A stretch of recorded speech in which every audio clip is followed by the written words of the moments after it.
Welcome everyone, once again to WWE, How I Would Book It, WWE 2015.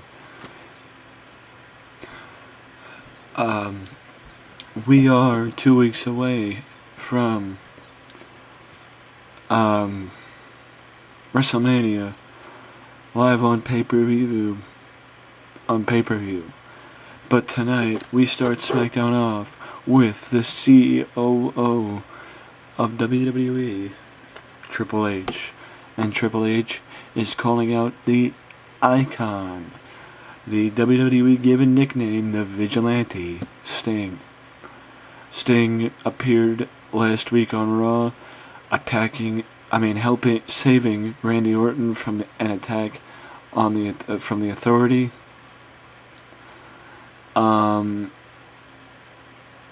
And since then, Triple H has been hungry to get Sting face to face in the ring, even with each other, like face to face,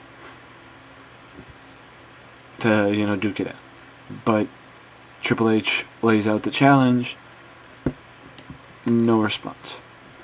We move to the next segment. The next segment is Triple H and Stephanie. Triple H says that something to the effect of, Sting,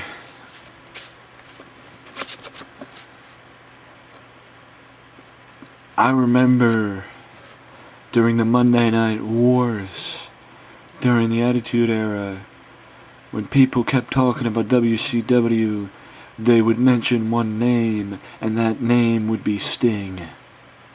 They would mention how much of an impact, how influential you were and are to WCW.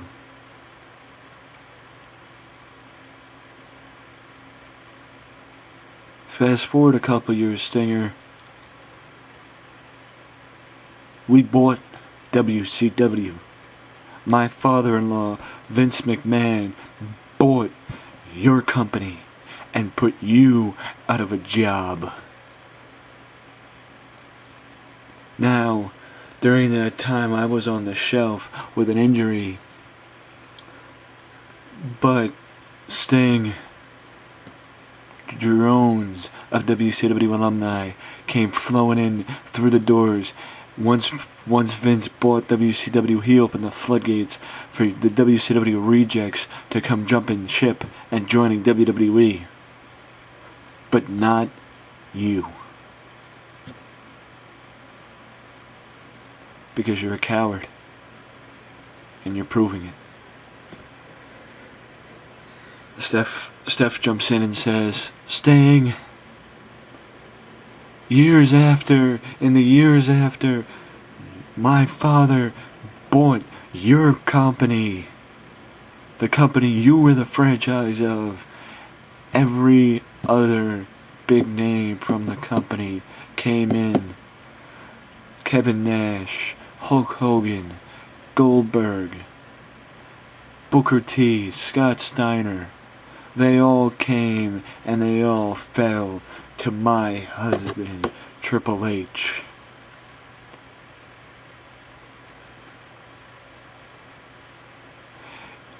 You came one time when we weren't expecting it, but now we are. Don't make a mistake you will live to regret. Stay out of this company and stay out of our ring. Triple H jumps in to finish it and says, Sting, if you ever come back, I will end your career, and I will put the final nail in the coffin of WCW.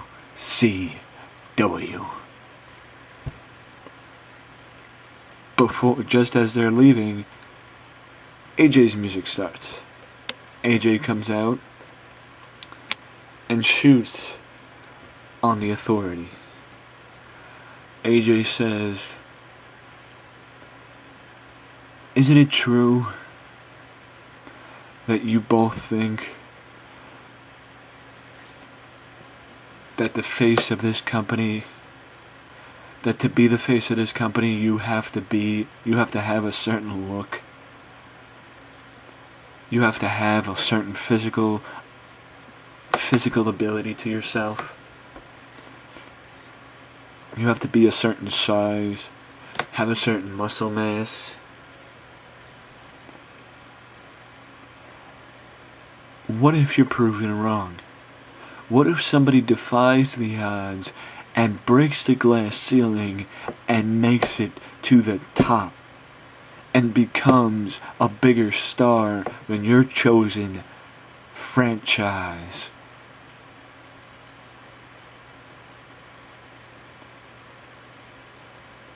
Stephanie says, well, AJ, what are you talking about?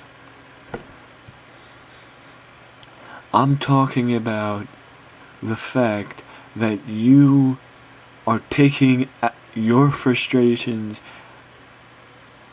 about a certain former WWE champion and his current status with your company and wrestling in general. You're taking it out on me because I'm still here and I am the face of your Divas division. And you hate that because of who I am married to and what I represent. I didn't make an impact on the main roster until my association with Daniel Bryan. And nobody has a bigger heart. Nobody cares more about this sport than Daniel Bryan.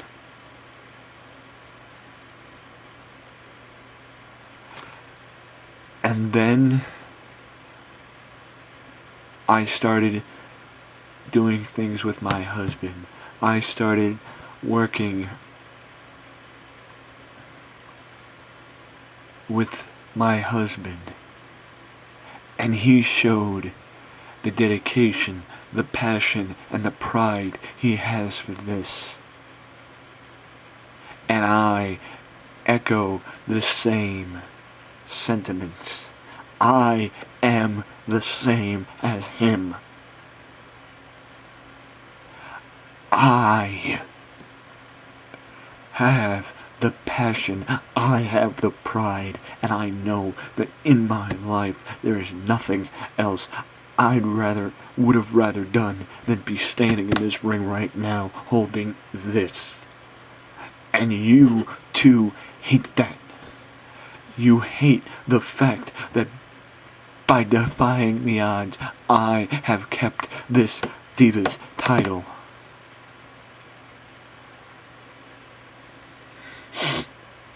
AJ, I don't know what you're talking about. You're lying, Steph.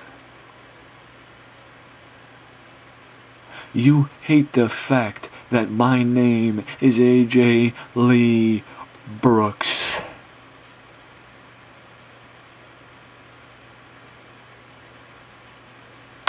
And now Triple H is making the sign. Excuse me. You hate the fact that my name is April Jeanette Brooks.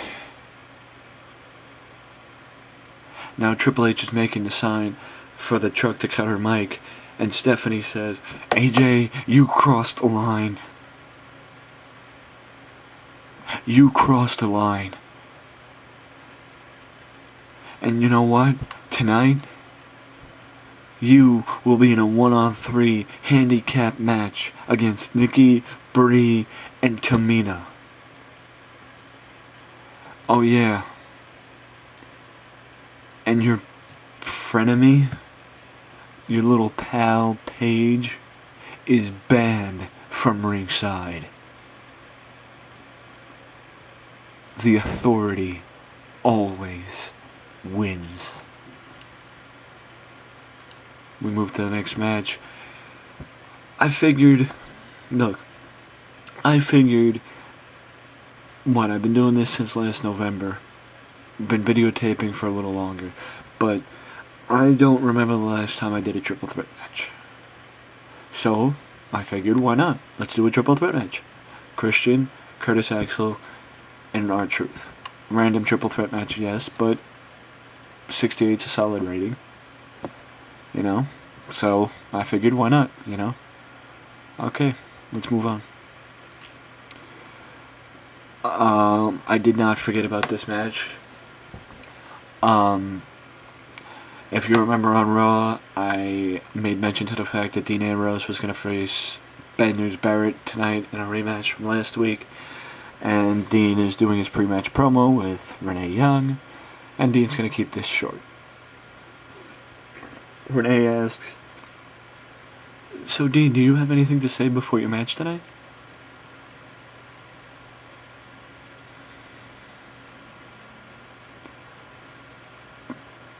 Barrett, "I'm afraid I've got some bad news."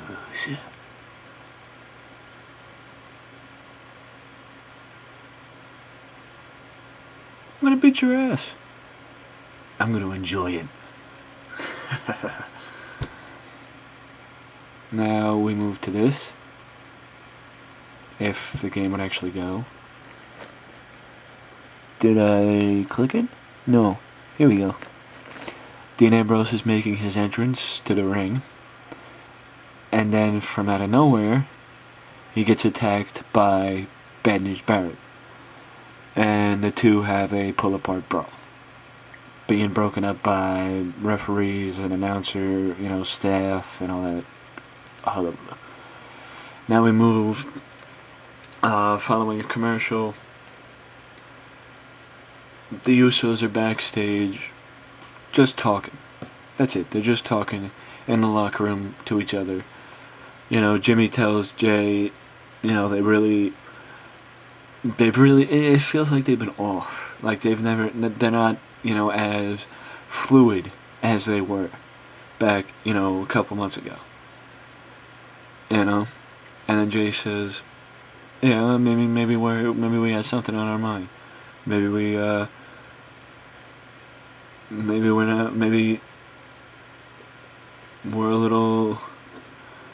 thinking about the Dudleys more than we're thinking about the people we're in the ring with now. Maybe you're right, Oos.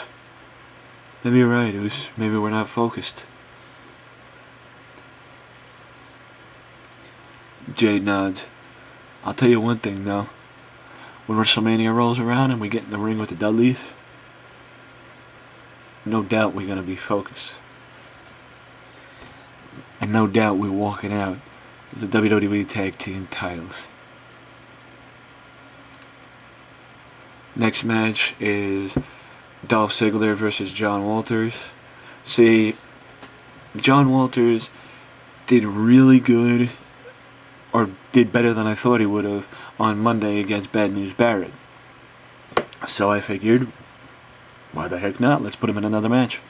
Let's book him again this week against the Intercontinental Champion, Dolph Ziggler. Now we move to the next segment.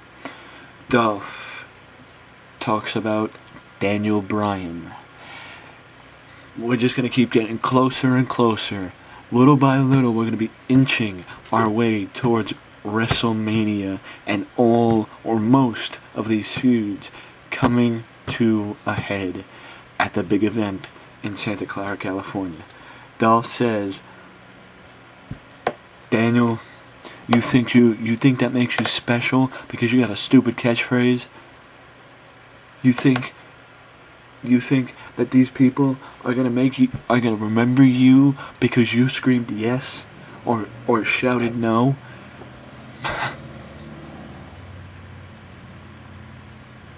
Maybe your injury shaved a few points off your IQ because you seem a little slower than you did when you were first here. Or maybe you had one too many kicks to the head. Daniel, Your stupid little catchphrases ain't gonna save you when I get you in the ring.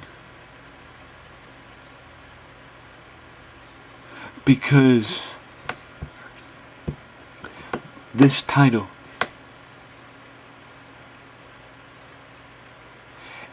is mine. I am the only person that can take this title from meaningless to meaningful like that. Because I am the best damn superstar in this company.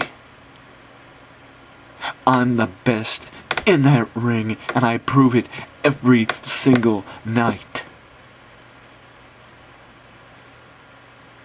And you think that just because you're not a talker means you're a better wrestler, that you think you're a better wrestler than me.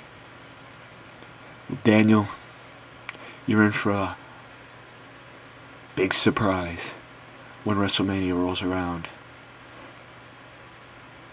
Because you will be the one looking up at the lights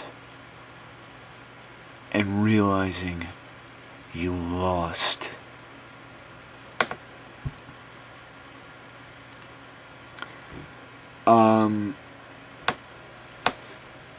We move on to the next segment. Chris Jericho is interviewed by Renee Young. Now Renee doesn't know why Jericho wants this time, so she asks, "So Chris, why did you want this interview time? Why did you want this time?" "Well, Renee, I just wanted to send a message to my opponent at WrestleMania, Kevin Owens, by saying, Kevin, I won't be at ringside for your match, but I will be watching."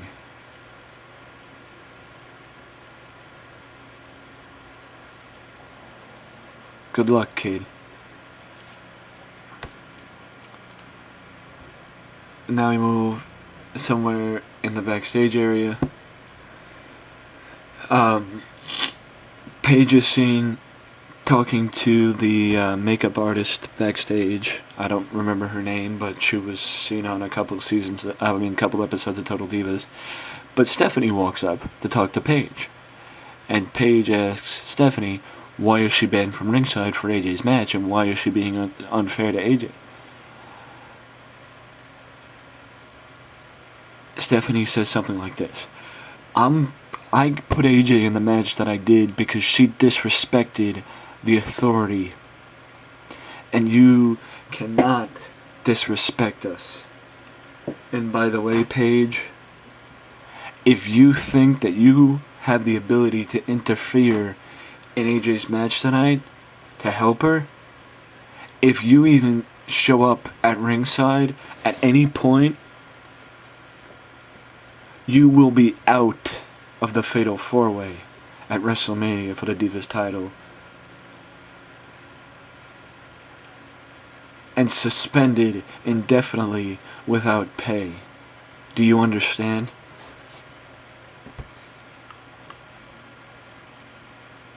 Yes. Paige nods. Now we move. Following a commercial break, we come back, and Bubba Ray, Devon, and The Miz are in the ring with Luke Harper. Yes, people are probably wondering why, but excuse me, no. The music's play. The Dudley's music plays first, The Miz's music plays second. But before Luke Harper's music can start, the Dudleys and The Miz cut a promo.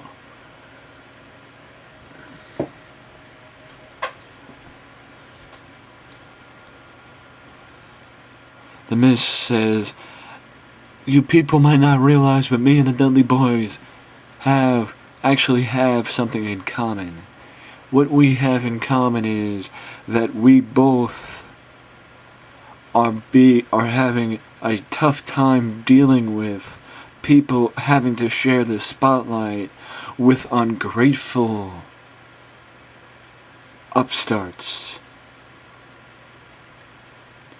The Usos and Damien Mizdow don't belong in the same breath as us, let alone in the same ring as us.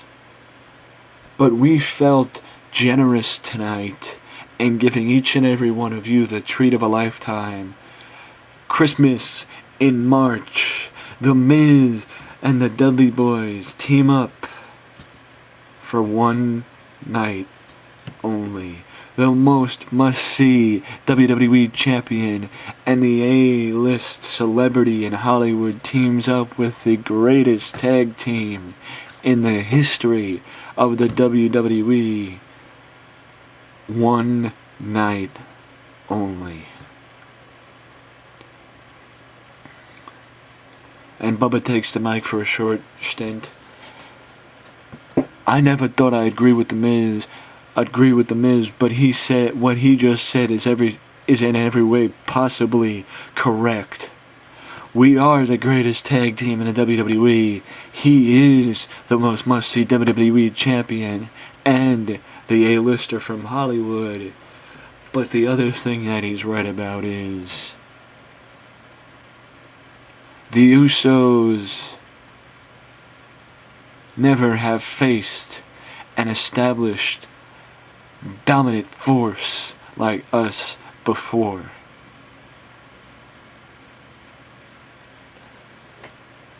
And all three of them tonight will figure out what it's like to have the spotlight and why they don't deserve it. Cue Luke Harper's and cue Devon saying, "Oh my brother, testify." Now cue Luke Harper's music and Kevin Owens' music, actually, as we move to the 5-on-5 traditional Survivor Series elimination match, as it is Damien Mizdow, Jimmy and Jay, the Matadors versus the Dudley Boys, The Miz, Luke Harper, and Kevin Owens in a 5-on-5 match, and the Dudley Boys win in a decent match. Now we move to the next segment. After following a little break, I think I'm mistaken where I put the segment, but whatever. Roman Reigns is ex by Renee Young. Is back with Renee Young, I should say. He's ex by Renee Young now. Roman, if you could say one thing to all your critics about how people think that you're being thrust in the spot due to anything but your ability and your talent, what do you say? I say some people need to remember what it's like to sit in those chairs in every arena, looking down at that ring and remembering what it's like to be a fan. What it's like to jump to your feet and just cheer for someone that you love beyond reason. That you can get behind. Find somebody you can get behind and root for. And you find somebody who you hate beyond reason and boo 'em. That's what it is to be a fan. I know, because when I sat at home and watched, or when I was here with my dad, with my uncle or my grandpa, with my grandfather, it didn't really matter. I could have been here with my cousins, my uncles, my dad. It didn't matter. One thing mattered. That those people cheered for and booed whoever they wanted. But people nowadays lost that ideal. They lost the ability to boo and cheer for whoever they want, and respect those who don't cheer for the same people that they do. I'm not going to sound like John Cena and say cheer for or boo me. Cheer or boo me, I don't care.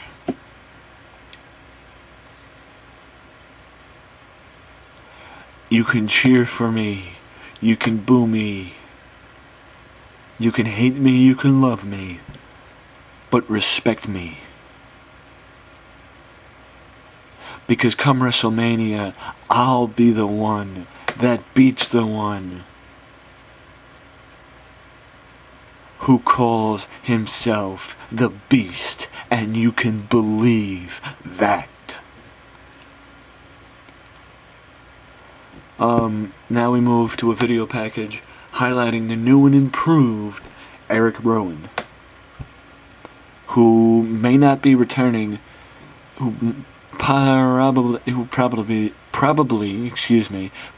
will not be returning until after this series ends. But figured why not. Now we move to the highlights of Raw, highlights of Raw, but it also is sort of highlighting the history between Seth Rollins and Randy Orton since Royal Rumble. And therefore we move to this. Seth Rollins talking about Randy Orton. Seth says something like this. Seth says, Randy, last week you thought you got the better of me. You thought that you were gonna get me.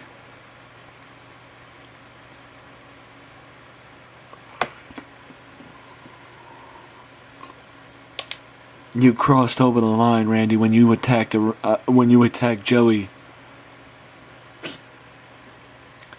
I'm tired of running, Randy. Why don't you come out here and let's settle this now. Let's settle this like men. This leads to Randy Orton coming out, answering Seth Rollins' call. Randy comes out and says something like this. Seth, when did you grow a pair of balls? When did you become suddenly man enough to call me out?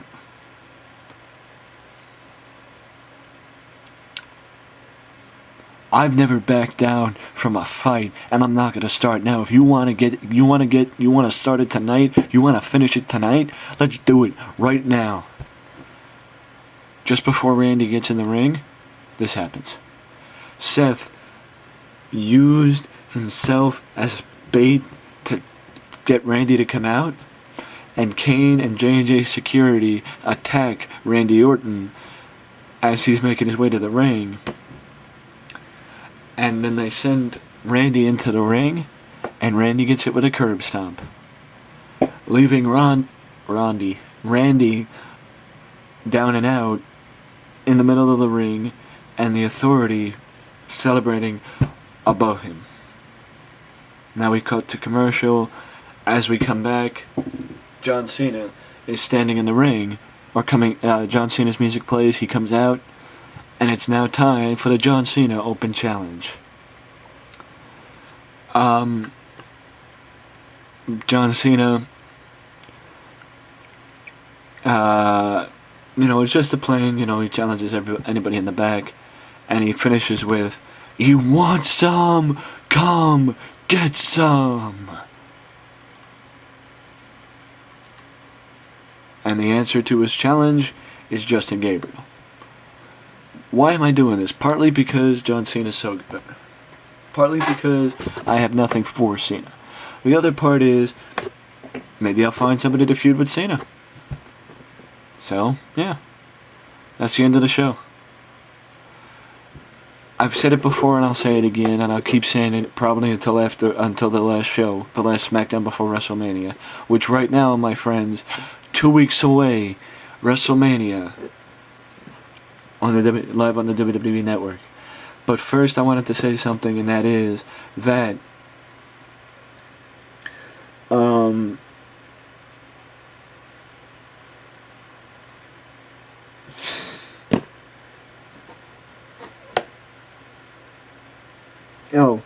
Bray Wyatt and The Undertaker's match has become official for WrestleMania.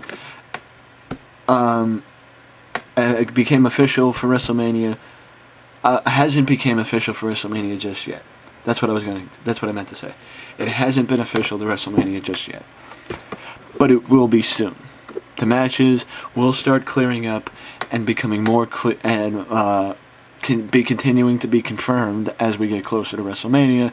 I just didn't want to keep confirming matches, too many matches on one show. Once again, it took a little bit, but I don't remember the last time I've actually had more fun in this game being WWE, but my direction with the company got over, and I couldn't be happier. Thank you for joining me. I'll see you next time. Hope you enjoyed. Don't forget to like, subscribe, and remember, I'm still new at this. Give me some time. But also give me some feedback. I want to hear from you guys. This job is only half fun, if there's no reciprocation of what you guys think, or advice from you guys, or anything like that. Please, feel free. Thanks, and I hope you enjoyed. See you next time.